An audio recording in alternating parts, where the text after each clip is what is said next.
Right. Okay. So the first question is, what is your favorite TV show? Well, at the moment, I mean, there's so many of them, but at the moment, I would say probably The Last Leg. We went to a recording of it about 6 months ago, and before they recorded it, Josh Widdicombe stopped the show to say, "Oh my God, here's Richard Gill." That's so sweet. Which was extraordinary. Yeah. But very funny and a great idea as well, you know, to start with something from the Paralympics and then to develop it into a weekly news mock, really, which is just fantastic. Yeah. And all three of them are great. I sometimes struggle to listen to the news just because I can find it very stressful. Very much And so. then I watch The Last Leg, and it's like a nicer way of finding out what's going on. Exactly. It's like About, the week. I've just signed the petition to keep Mock the Week on TV. I think it's disgraceful that it's finishing because so many of the comedians use it as a to get the material out on TV. You know, so that's going to be a sad day when that goes. I hope that someone else buys it, so like another TV channel buys it. I think they will, because I think it can. That could be the way. A bit like Late Night Mash, where Dave bought it. Yeah. Late Night Mash is really good. Yeah, very much so. Yeah. Moving on slightly, what is your favorite book? My favorite book. Well, like you, behind you, I read a lot of comedy biographies. Mine are all behind me here. I'm in the middle of reading, which is a superb book, To Be Someone, Ian Stone's biography. It's not a biography, it's his tribute to the Jam, which is who are one of my favorite bands, Paul Weller's first band before he was popular. When he got popular, he created the Jam. And what I love about that particular book is it's very similar to me growing up in Carlisle. They were the first band I ever loved, and he's struck parallels with growing up. He's growing up in South London, and I'm growing up in Carlisle, and I love that. And another recent one that I read was Jason Byrne's book, The Adventures of a Wonky-Eyed Boy. And of course, I've been wearing glasses since I was 2, so I could relate so much to that. But they're all biographies that I read. So that's basically what I do. I take a long time to read. I take about 3 months to read a book. But I do enjoy it. It does relax me. So it's good. Yeah. I find reading biographies is you get to know more about. It's like I read comedians' biographies, and it lets you know more about the comedian. So like when I read Rob Beckett's, I was a big fan of Rob Beckett before I read it, and then I read it, and I have like this newfound love and appreciation for him. Very, very much so. That's how my podcast from my blog happened. The whole thing started with the blog, which was just my experiences of watching over 1,000 comedians now since the 70s. But from that stemmed the podcast, and I'm amazed that I've recorded over 70 interviews with comedians, but I've actually recorded 100. And as you say, like the books, every comedian, no matter how famous, even if they're just starting out, they've all got a different story. And that's the magic of it, you know. So, very much so. I think the books can also bring comedians back down to earth kind of thing. Like you can, because you're finding out that they do have a backstory and they do have a story about how they became who they are. It's not just like they woke up one day and they were famous. It like makes you realize that they are human beings. Oh yeah, very much so. Very much so. That's what I find going to see comedy. I've seen so much of it, but when I'm very privileged to be able to meet them afterwards, and you can tell they're just human beings, and they must think this is incredible because if somebody wants to listen to what I have to say, and it's also very funny, So Yeah. so the blog A Rich Comic Life documents that really. So I list every single act that I've seen, but also every single venue I've seen them at. So it sort of like builds up a record. And what's wonderful is watching them grow as well. Because for somebody like Harry Hill, who I first saw 30 years ago, to see him play a little tiny room and then play an arena or whatever he's doing for his new tour, that's extraordinary, So they're wonderful little stories in themselves. So it's good with the comedians, yeah. I found it that so my uncle saw Greg Davis, but Wow. saw Greg Davis do like an open mic before the Inbetweeners, before Taskmaster. Yeah. And now seeing where Greg Davis is now, it must be such a nice feeling seeing that. Oh yeah. Knowing that I was there first, Yeah. kind of thing. Yeah. It's a reason why my blog exists. As I say, watching them grow and develop is amazing. I always say to the comedians, my favorite opening line ever was Harry Hill when I first saw him in a little tiny room. And he brushed past me, jumped up onto the stage, and he said, "Ladies and gentlemen, I'm really sorry I'm late. I had to have a testicle brought down." And then he paused, and then he said, "From Derby." And everybody just collapsed laughing. And when I met him 30 years later, he said, "I still use that line." And that's wonderful. But yes, I saw Michael McIntyre in a little hut. I saw Peter Kay on a bill of 5 acts, and he was 4th on. And I said to my mate, this was years and years ago before he was famous, and I laughed so hard at him. I said, I missed the 5th act. And I said to my mate, that guy's going to be a superstar. And he just took off. And so there are magical moments. Alan Davis, Frank Skinner. I first came to London in 1988. My home city's Carlisle. Straight away I went to the Comedy Store, which is a pivotal comedy club in London. And the acts that were on there, Phil Jupitus, Linda Smith, Hattie Hayridge, who went on to Red Dwarf. It's wonderful watching them grow and develop. And that's why the blog exists, so I've got a document of every comedian just about that I've seen. So it's great.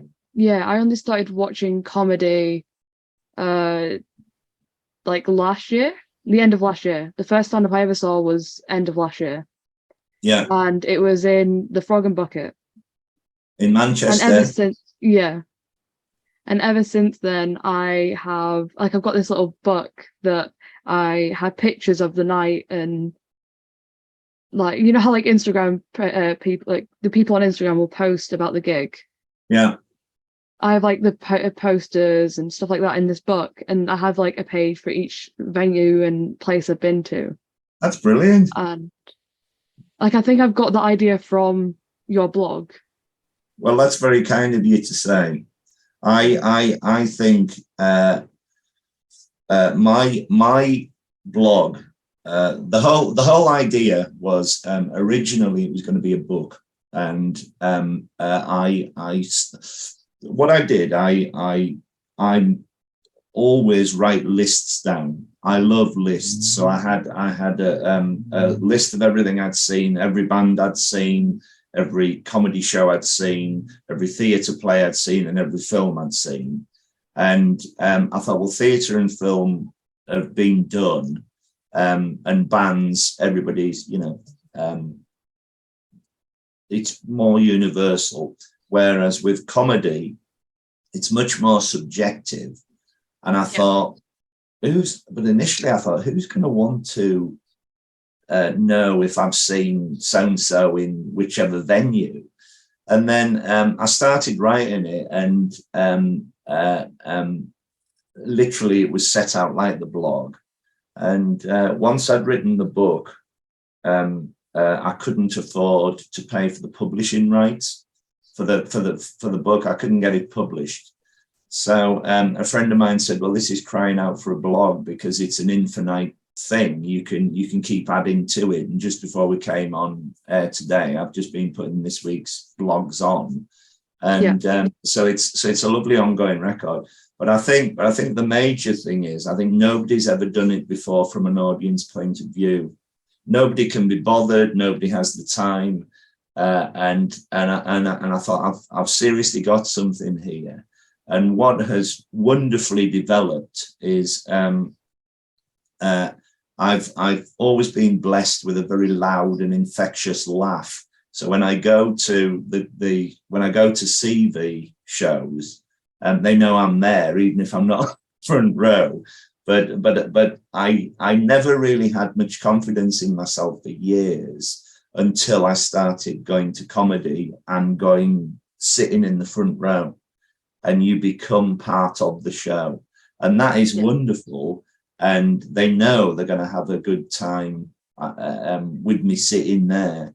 And a classic example, I go to the Edinburgh Fringe every year. That's my holiday. I go there for a week or so and see a load of comedians. And I've got different T-shirts and everything. And Ivo Graham met me in the Pleasance and gave me a T-shirt which just said "Richard says laugh" on it. And I thought that was one of the nicest things that anybody's ever given to me. And I just thought, this sums it up. And there's a photograph of me with the T-shirt on and him. And about a week or so later, or when I came back from Edinburgh, he played the comedy club. He played Always Be Comedy, which is my local comedy club. And I'm sitting in the front row with the T-shirt on. And he based his entire set on how he got the T-shirt for me, which was extraordinary. And I just thought, this is amazing, because all I do is go and there's obviously a lot more to it, but all I do is go and sit and laugh. Really, that's what I. But obviously, I've built up this reputation that they know they're going to have a good time when I'm there. And that was a line I took when I started writing the blog. I'm not a diarist. I'm not a critique. I'm not a reporter. I'm a member of the audience. I'm out to have a good time. And so it's all very positive and charts my experiences of anything like the T-shirt, for example, that happened to me when I'm watching them. And it's just taken off. It's been extraordinary. We've got over 100,000 hits. We've got 25,000 followers of the blog. Really good. And we've got nearly 5,000 downloads of the podcast, which is extraordinary. It is. So, I'm going to bring it back slightly. What you've kind of mentioned already, but what is your favourite type of music to listen to? My favourite band have always been Madness. I'm a big ska fan. Yeah, massive. I love Simple Minds. I love the Jam. My older brother, was a punk, and in the 70s, he would be 16 and I'd be 10, and I used to look at him in awe going to his punk concerts, and I just caught the tail end with the ska movement and the mods and everything. They were straight after, and as I say, I used to love the Jam. The Jam were very pivotal to me, and but straight after them was Madness, and I thought, here's a band that I will always love, because they always put me in a good mood when I listen to them. And 30 odd years later, they released an album, and I queued up to meet them all. And I said, there I was 30 years ago, queuing at Carlisle Market Hall for the 2 Tone tour, and here I am now, please can you sign my album? And all 7 of them stood up and went, God bless you, sir. Sweet. So that was lovely.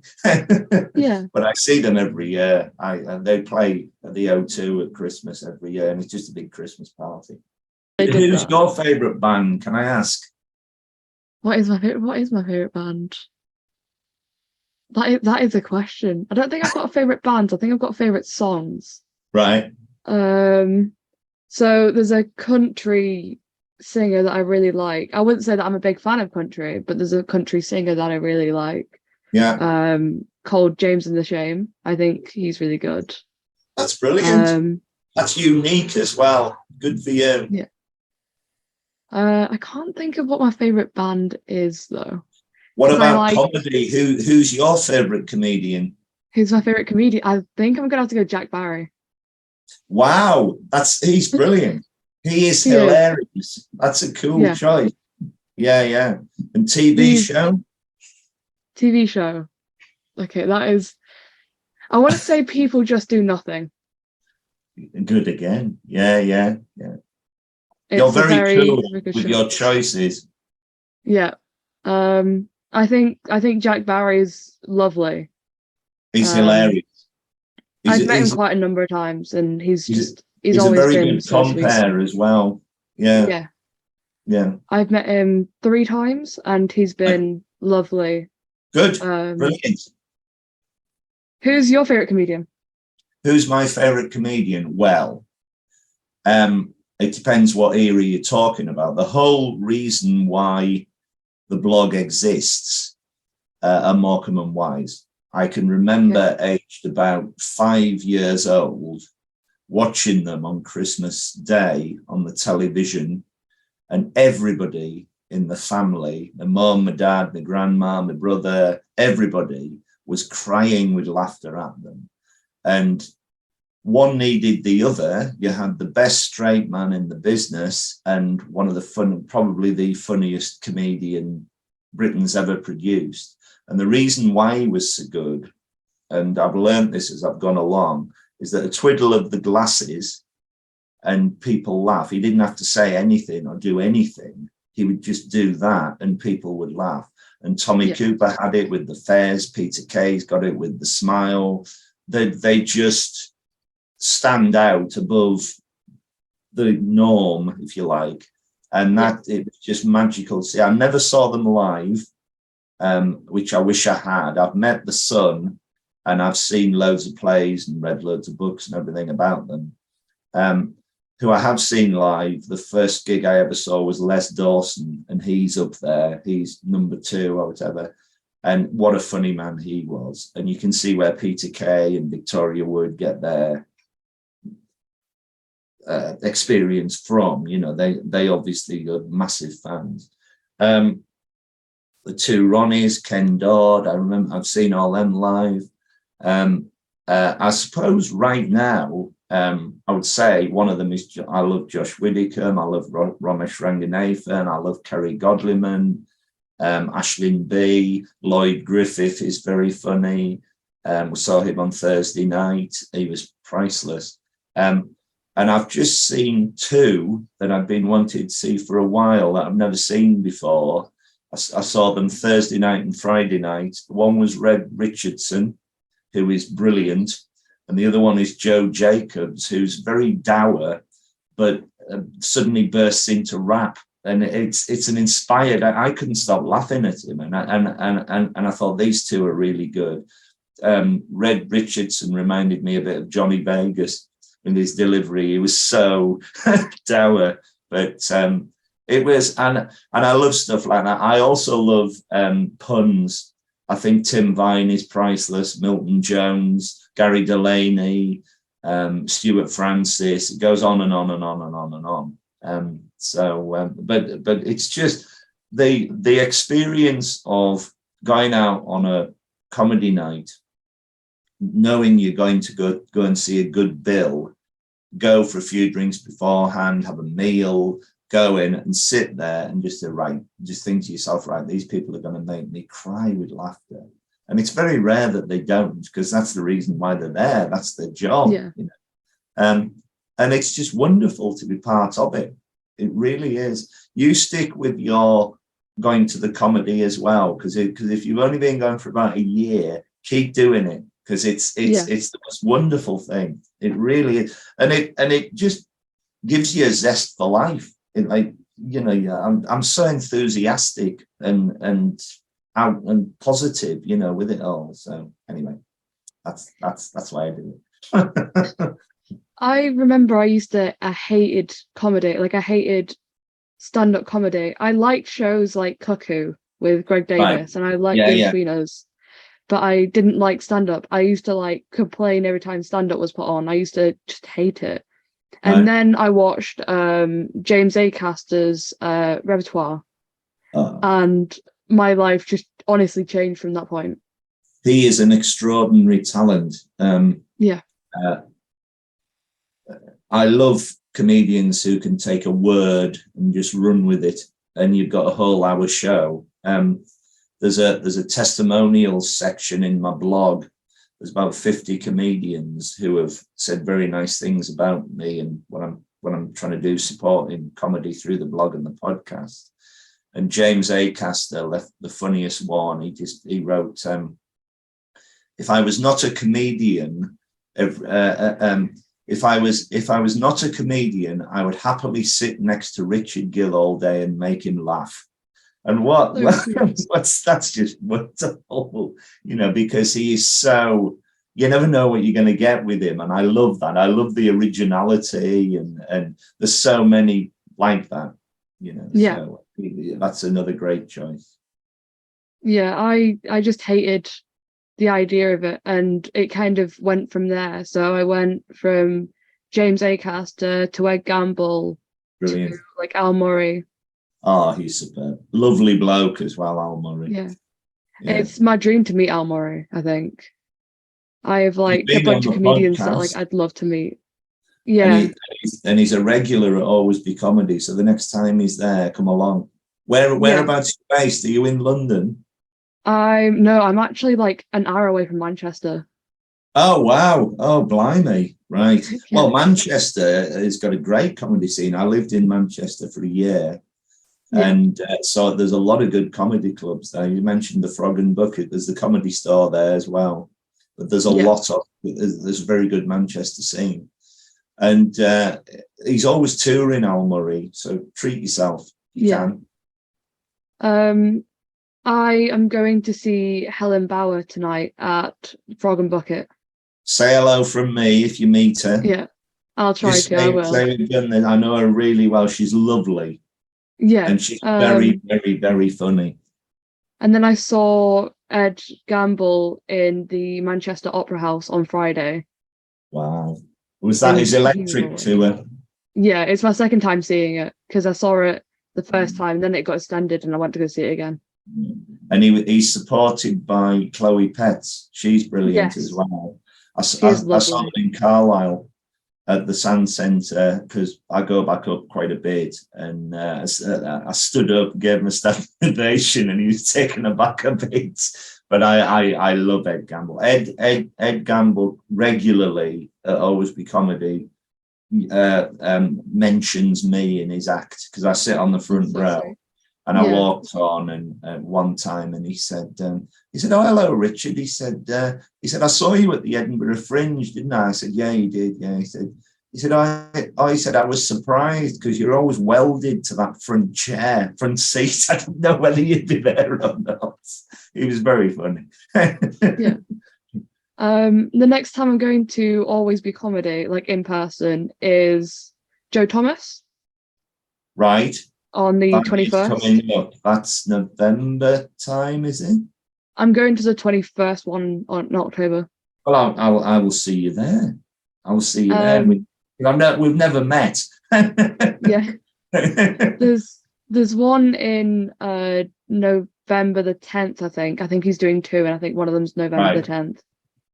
I'm looking forward. They've got a brand new venue at Wandsworth Brewery, which is great, and they do every Friday night now. And I'm looking forward on the 4th of November. They've got Brennan Reese. He's another one that's outstanding. We saw him at Edinburgh, and he did a superb show, and he deserves credit. So there's so many of them, though. I just love to find the next thing, next big thing. You know, it's wonderful doing what I do.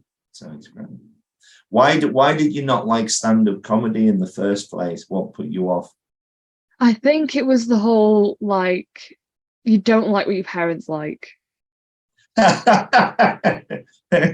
Right. So my dad is a stand-up comedy massive fans?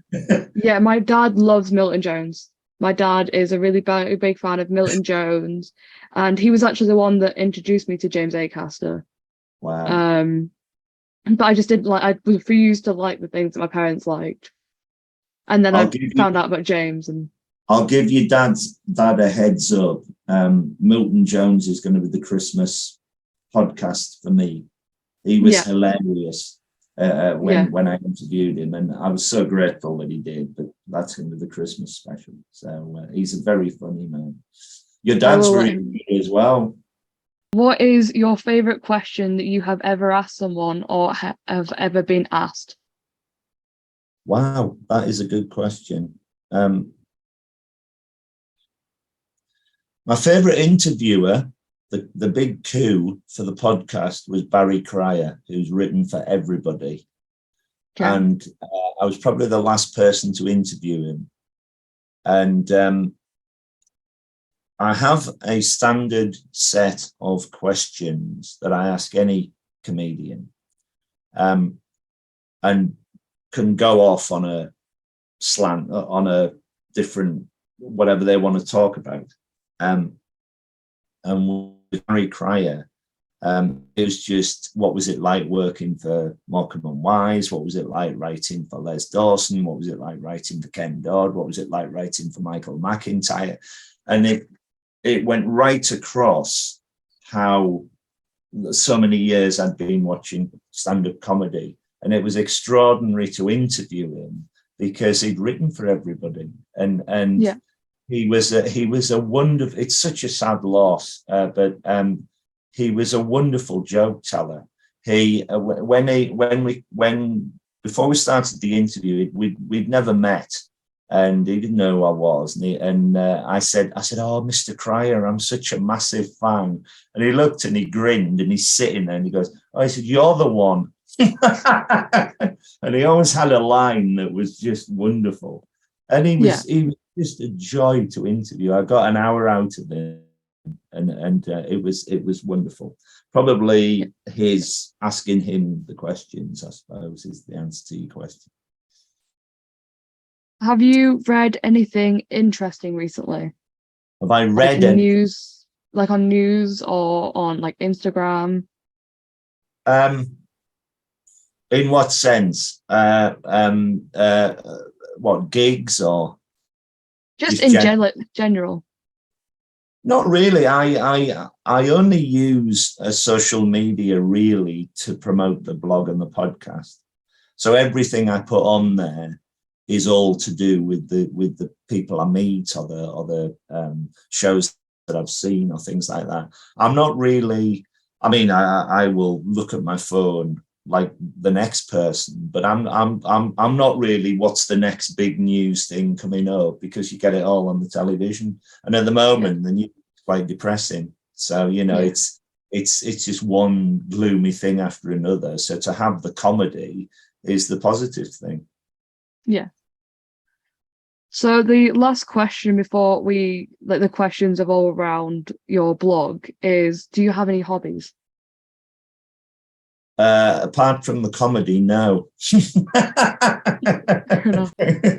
A lot of my time is taken up with it. I work Monday to Friday in the council at Wandsworth, and the weekends are either going to comedy shows or writing comedy shows. I go walking, I play tennis, I support Carlisle United, big fan.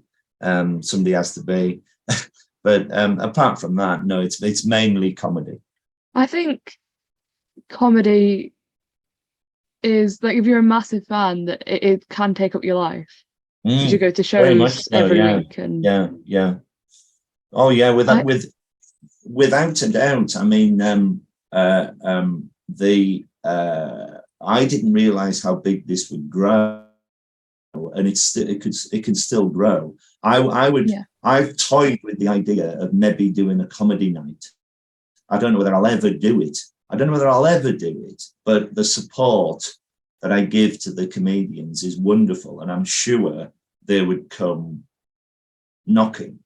I once had a go at stand-up comedy myself, and I was terrible. And I thought, I don't know whether I could ever do this live, but watching it from the audience with my laugh, that's my legacy, I suppose. So, sorry, I interrupted you. What were you going to say? No, it's very cool. Maybe not.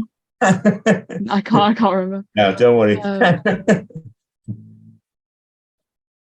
I think that people can. So I started doing stand-up, but it's all been online. I've never done it in person. How did you feel? When I first did it, before I did it, I was stressed. I was really scared. And I had in my mind that it was going to go bad. I had in my mind that it was going to be the worst thing I've ever done. Wow. And then after the gig, and you get the recording back of you doing the comedy, I was really impressed with how I did. I was really happy and really impressed with how it went. That's brilliant. That's really good. What I always say to comedians is watching it. It's all about experience. You've got to keep going. And even if you have a bad gig, it makes you a better comedian. So you have to be prepared for difficult gigs, because it's all about experience, and what makes better comedians. And 100% of them agree with me. So you got to keep going. You put it out of your mind the following morning, and you start again. Yeah. I wish you so much success. If you want to keep going with it, keep doing it. I think I'm really fortunate in the fact that, like, my legal second name is Beadle, so I get the whole Jeremy Beadle thing. And are you game for a laugh? So I got like a 4 or 5 minutes just out of the fact that, like, Jeremy Beadle. Yeah. That's brilliant. So I think I'm quite lucky in that, like, aspect. That's good for you. Before you know it, you'll be doing 5-minute spots in pubs, taking friends along. Yeah. Moving on to more questions that evolved around, like, your life within comedy and your blog. Yeah. So who was the first person you ever went to watch stand up, and where was it, and, like, when was it? Oh, wow. The very first thing I ever saw was a family holiday in Scarborough, 1974, and it was Les Dawson and thing, and that's engraved on my brain because he did his famous routine. I always have an argument with my brother. I always think it was Grandma who was late for the show, but my brother said no, it was somebody else. But I'm sticking with Granny. She was late for the show. She crawled down in front of the stage, and he took the mick out of her for the rest of the show. For the encore, he came on and he said, "Ladies and gentlemen, we're very privileged today to have the chairwoman of the Scarborough Women's Institute sitting in the row here," and pointed at me grandma, went bright red and put her head in her hands. And he said, "Let's all sing happy birthday, because she's 111 years old today and she's been let out of the home." And he started playing happy birthday badly, like he used to do. And halfway through the song, he looked to the wings, goes, What? "Oh, she's not 111 years old, ladies and gentlemen. She's ill." And brought her down. And that was the perfect encore. So that was Ingrid. The first time I remember my laugh being part of the show was we went to see Tom O'Connor, who was a 70s comedian, and your dad will know him. And he came on and he did his patter. He was in his suit, and I laughed so hard at him it actually floored his act. He looks at me as though, oh, my God, I didn't realize I was that funny. Walked off, came back on again, and then forgot the rest of his material. So it's down to him that the laugh happened. But there are so many memories, of course, as you write about it all. So, but that was the first one, definitely. Yeah. What was yours? I think. Who was your first comedian? It's a bit hard to say because stand-up wise, it was Jack Barry. Yeah. But before that, like a month before, I saw James Acaster's podcast with their Gamble live, like off menu. Wow. So it's kind of both of them, I guess. But stand-up wise, it was Jack Barry. They've sold out the Royal Festival Hall at Christmas. I was really annoyed. They're doing a Christmas meal party thing off menu. Yeah. And I'm hoping I'm going to get a return, but we'll see. Anyway, next question, if you want. Do you have a favorite joke that a comedian has told? I have a lot of favorite jokes. What I can do is if something's made me laugh or a joke has made me laugh, I can recall it. And when I tell it, it's never as funny. So I used to work in a school on a reception, and the teachers, you give us a joke, Richard, as there's going. I tell them. One of my favorite jokes, I can give you my favorite Edinburgh joke this year, which was Tim Vine. And the joke is, so I went to the airport the other day and I started doing an impersonation of a chicken. And the bloke behind the counter went, no, sir, check-in desk. That's a great joke, a great wordplay guy. But I've got loads of them. If you want them, I'm willing to tell you jokes all day, but I don't know this time. Tim Vine is related to Jeremy Vine, isn't he? Yeah, his brothers. Yeah. I met Jeremy Vine a few years ago. He was the first celebrity that I ever met. And he was on holiday. I was in Scotland, I think. And he was on holiday with his family. And I got on the same speedboat as him. I was sat at the front and he was sat at the back. And my dad took a photo and didn't realize he was there of just me on the speedboat about to go. And it's now, and then I met him afterwards. He was stood around waiting for his child because he was on a family holiday, and he had a nice conversation with us, and I think he spent 20 minutes with us. He was very nice. That's lovely. So the Marcus Brigstock impersonation at the Tuesday Night Club at Always Be Comedy of Jeremy Vine is so good. You could relate to it, having met him. It was lovely. I don't keep up too much what he does nowadays, but really good. Yeah, they do. You've kind of mentioned this, but what was it where you finally just went, I'm going to make a podcast? Was it a day you were just I'm just going to make it now, or was it a thought what was the thought process behind it? Well, when I decided to make the blog, which came first, I had no idea what a blog was. And my best friends in Carlisle, she runs her own business with at home with a husband, and she said, "This is crying out for a blog." I said, "What's a blog?" It was exactly the same with the podcast. A friend of mine at work said, if you've got video and the comedians are willing to talk to you, you've got a podcast, because this is a great idea because you're doing it from an audience point of view. So it was literally just a day sitting at work and I'm thinking, I've got an idea here. And then I tried two of them. The first two were Darren Walsh, who's another pun man, who was brilliant. And I started saying, if I give you 5 words, can you give me 5 puns. And he was really put on the spot. And he went, oh, shit, okay. And then I interviewed Jo Caulfield, who's one of the nicest and funniest and hardworking comics I've ever met. And she was number 2 in, and it just took off from there. I don't know any agents or anything like this. The way I get the comedians is purely off direct messaging, of social media.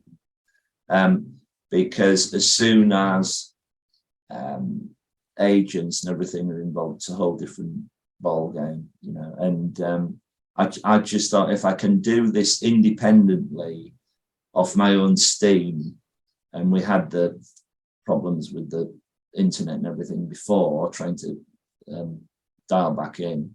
That happens all the time, but the comedians are so willing to chat that it's a dream, and they're getting free publicity, which is no bad thing, you know. And so I'm examining ways of trying to promote my podcast more, maybe through advertising or just word of mouth or whatever. But we're doing all right. We've got over 100,000. That was in 3 years. So it's great. Yeah. Please listen in, everybody, at www.richcomiclife.blog. Thank you. I remember, because I've listened to quite a number of episodes of your podcast, because You're very kind. the reason that this one exists. It is the reason that this podcast exists. Well, thank you so much. Like, I like the idea of being a fan and talking to the comedians. Yes, yeah. And I think it's just such a powerful thing. A large amount of comedians' podcasts are done by other comedians. Yes, there isn't audience members. Yeah, that's, as I said earlier on, that's the unique selling point of it, I think, if there is such a thing. What I try and convey, which I hope I do, is my passion whilst I'm talking to them for the art. And that clearly comes across, because they can do bits of the routine, they can involve me and the Joe in the stories, but they know there's a lot more to me than just the laugh. I research it well before I talk to them, and I'm genuinely interested in the backgrounds of, like you said earlier on, what the backgrounds and all the rest of it with them, you know. So it's a wonderful thing, and I learn a lot, not only talking to them about myself, but talking and learning about them as well. And it's a great thing, and I'm so pleased I'm part of it. Why did you start it? Like, what was the reason to start? Was it literally just to document what was going on? I started off as a list of every act and every venue I'd ever seen. That became the blog, and from that, just the podcast happened. It's become a major index of the history of comedy through one person's eyes, from watching it from an audience point of view. But I'd always wanted to show my enthusiasm for the art, and I think through doing this, it's gone tenfold. Yeah, it's not a very good answer, but it's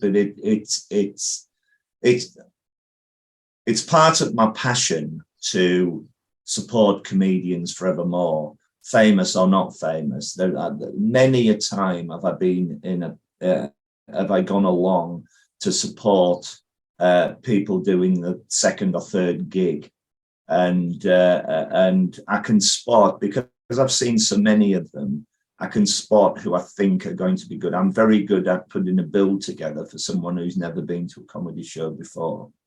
So if you get like 5 acts on a bill, one of them they should like. And when I first went to the Comedy Store, you'd pay about £10 for 5 acts. It was £2 an act, and now so £10 for one act is great, but if you've got all 5 of them, that's a great night. That's even better. So there's a lot of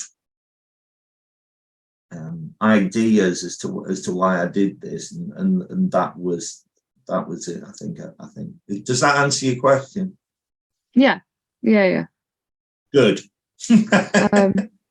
Do you have any like comedy idols? Comedy idols? Yeah. Right. I'd say Morecambe and Wise. I'd say Les Dawson, French and Saunders. I love Frank Skinner. I love Jason Byrne. We see him every year at the Edinburgh Fringe. Massive fan of him. Peter Kay. I love Al Murray, Ramesh Ranganathan. The list goes on and on and on and on and on. But there are so many that can do it so well that I still sit in the audience and marvel at them. It's just wonderful. I don't marvel at them, but I laugh a lot. So that's how I show my appreciation. But yeah, there's loads, absolutely loads. I recently went to, do you know MacFest? Very much so, yeah. Yeah, I recently went to MacFest and I watched Stuart Laws, and he was like, I'm a big fan of the stuff that he's done, like the things that he's worked on, and then I've never seen his comedy before, and then I saw his comedy, and he is so smart and so talented that I was just so blown away. It's very quick-witted, isn't it? And very, very quick mind. I love that. They make it look effortless, and it's not hard. Otherwise, it wouldn't be there. But it's daunting if you've never done it before. But again, I think it's all about the experience. So, what are the effects of social media? What are the effects of social media? Like, has it helped you within your podcast? Very much so, yeah. So social media is the only way I can get the whole thing out there, and I would like a lot more hits if possible, but it does me well. I mean, I use Podbean as a podcaster, and they give me statistics every week as to how my podcast is doing, and they can show me all over the world who's tuning in on social media, which is very good. In my day, it was abacuses. Used to do the counting. I think that social media can be really useful tool for like advertising. I think that you can really get your name out there through advertising. Very much so. But it also can be used in the wrong way sometimes. I think that social media can also have negative impacts. Oh yeah. And it's about finding the good sides of social media. Yeah. And staying away from the bad kind of thing.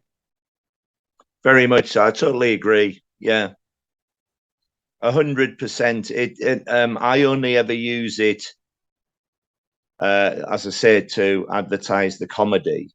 And it seems to be working for me so far. The odd time I get the funny thing happening to it, but you adapt to each channel that you're using. So I use Facebook, social media, Instagram, LinkedIn, and WhatsApp. So they help me quite a bit. Yeah. I tend to go towards Twitter. I hate Twitter so much. I think Twitter can be really like harmful in some of the stuff that is posted. And I think that's the same with any social media, but I feel like Twitter is a good way of like getting your name out there. Yeah. Very, very much so. It can be a curse and a godsend, because it's the only way that you can instantly get people to watch what you're trying to do, or to follow what you're trying to do. So yeah. So this has got two questions left. Yeah.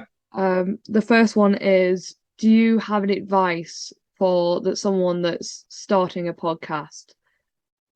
Like, is anything that you wish you knew? Well, from the problems we've been having this morning, no.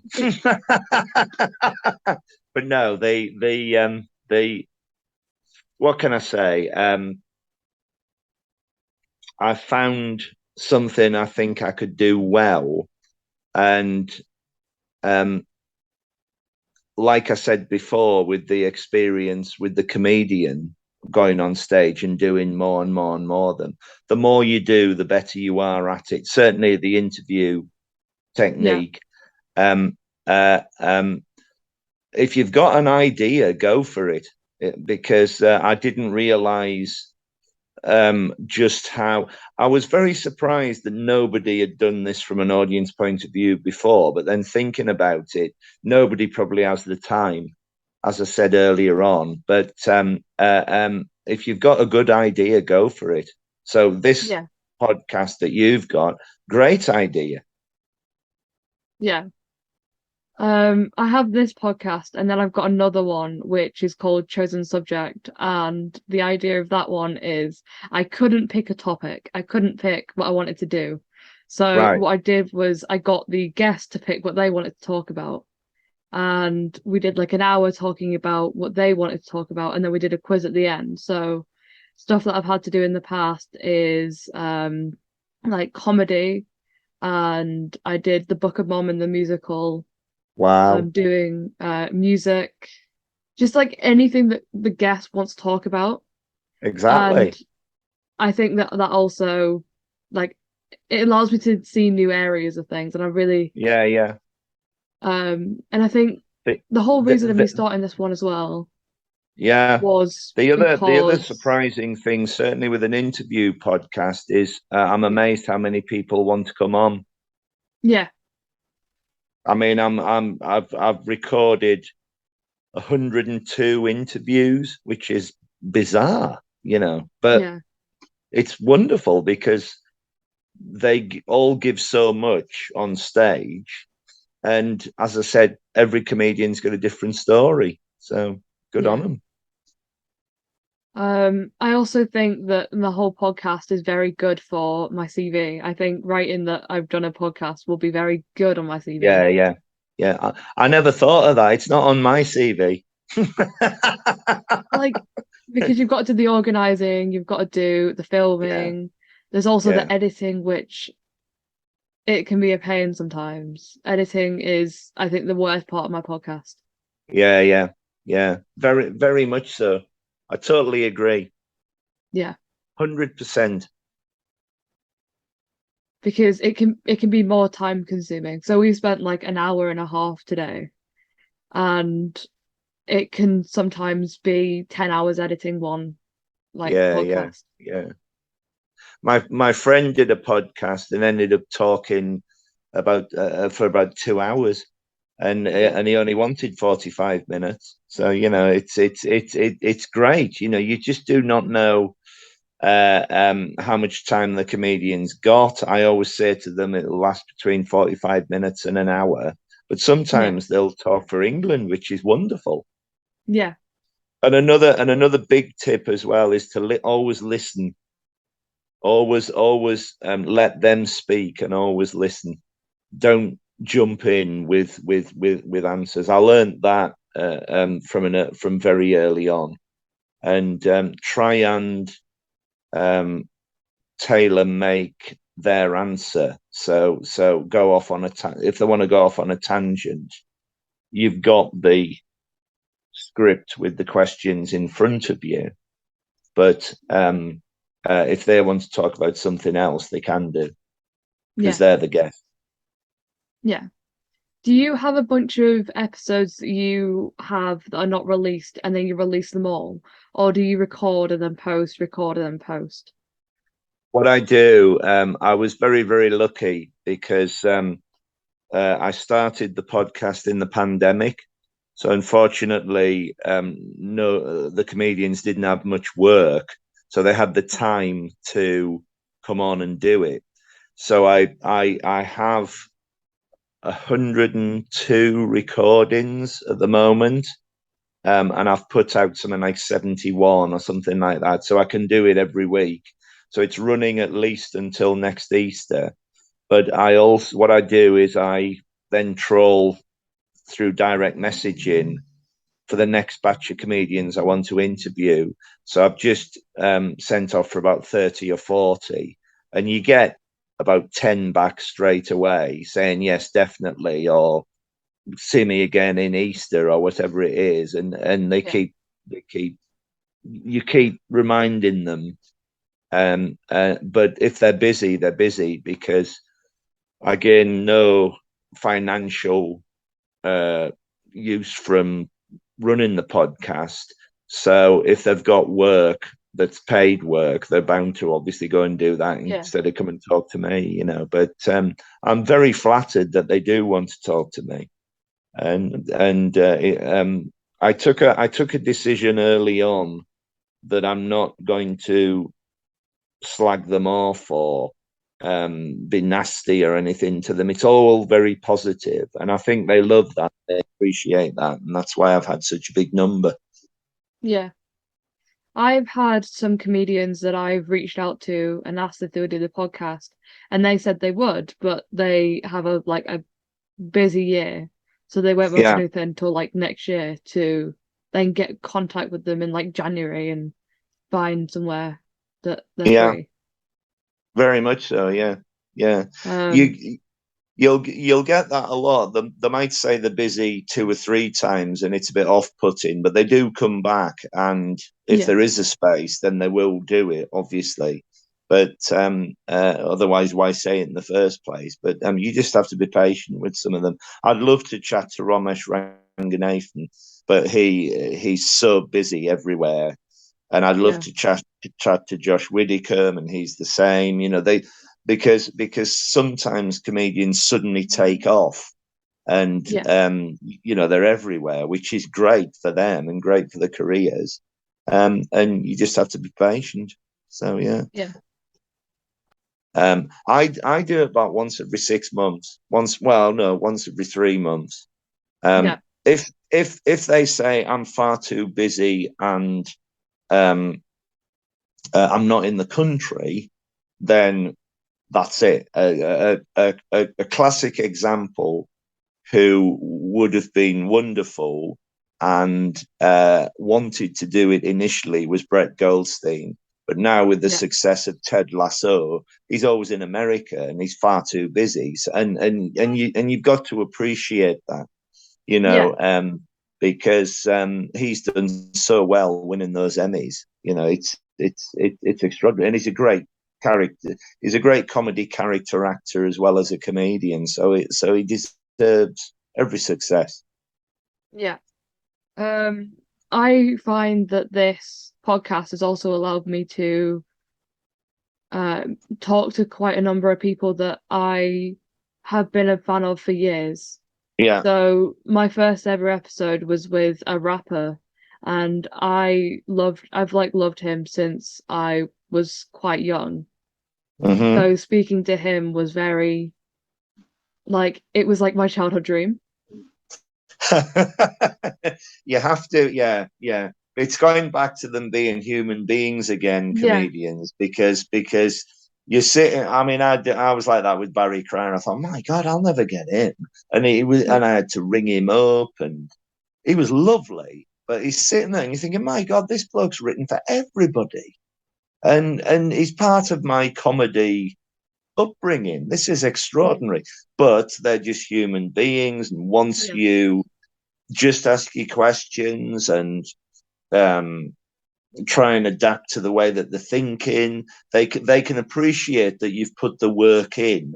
Certainly with him, it was pivotal, because at the start of it, I got the impression he thought, who's this fly-by-night who's interviewing me? But by the end of it, he could tell I'd done my research and all the rest of it, and we had a great time. So, as I say, you've got to do your research, because it shows that you're passionate about what you're talking about. Yeah. That's all of the questions. That's it. Thank God we got through it. Thank you. We got through it. Yes, we've done it. Now, that's wonderful. Well, I wish you every success with this. I think Thank it's you. great Thank what you. you're doing. Thank And you. it's been a pleasure talking to you. I've much enjoyed it. Yeah, it's been fun. Thank you very much. My pleasure, my friend. See you in a bit. Okay, bye-bye. Bye.